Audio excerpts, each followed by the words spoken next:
What is it going to take for the San Francisco 49ers to actually trade Trey Lance? Because as we know, it is being rumored or reported on that the San Francisco 49ers are receiving calls for interest in trading Trey Lance away to opposing teams.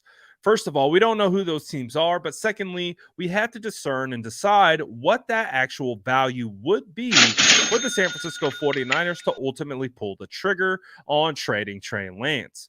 When it comes to value, the San Francisco 49ers gave up a monumental haul to go up, move to number 3, and select Trey Lance back in 2021. As we all can assume, they aren't going to recoup that value in return, but as we do know, they want to recoup potentially as much value as they could get in order to make a trade of Trey Lance viable. There's a bit of a time schedule to this because the San Francisco 49ers and the rest of the NFL will be drafting in a little over a week. So the 49ers likely want draft capital in return, potentially a player, but most likely draft capital. And they're not going to want 2024 capital. They're going to want it in 2023. So what does that value look like? And what will the 49ers ultimately accept to trade away Trey Lance, a guy heading into his third year off a broken ankle that he suffered in week 2 of last year? The San Francisco 49ers have a bit of a project on their hands that they seemingly are willing to take and listen to offers on. What is that offer going to look like? Is it going to be multiple seconds, second and a third? Do you think they can get a late first for Trey Lance?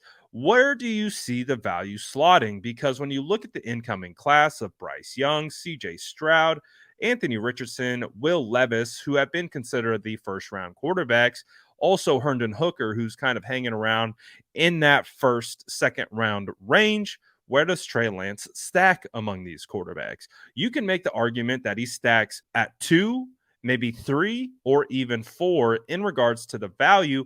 But if that is the case, and he is somewhere in between the second and fourth ranked quarterback based on this incoming draft class, well, those 4 quarterbacks or 5 quarterbacks are being rumored to be first to second round draft picks.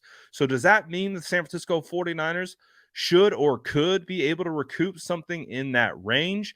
Does that make it more realistic that the San Francisco 49ers maybe pull the plug on the Trey Lance experience and just move on and recoup as much draft capital as they can? I think if the 49ers were to get a first round offer for Trey Lance, they would probably consider doing it, maybe a couple seconds or a third. But you tell me what you think the value for the San Francisco 49ers would be for them to actually pull the trigger on a trade for Trey Lance. Ultimately, this is going to be a fascinating situation in regards to see if we do actually get any Trey Lance movement coming up here in the future. I think it all comes down to what the San Francisco 49ers could potentially get for him that would make it worthwhile for them to actually pull the trigger. Otherwise, you would think the San Francisco 49ers would be okay going into this upcoming year with Brock Purdy, Sam Darnold, and Trey Lance all on the roster, but maybe they are open to other options. Let me know what you think in the chat below,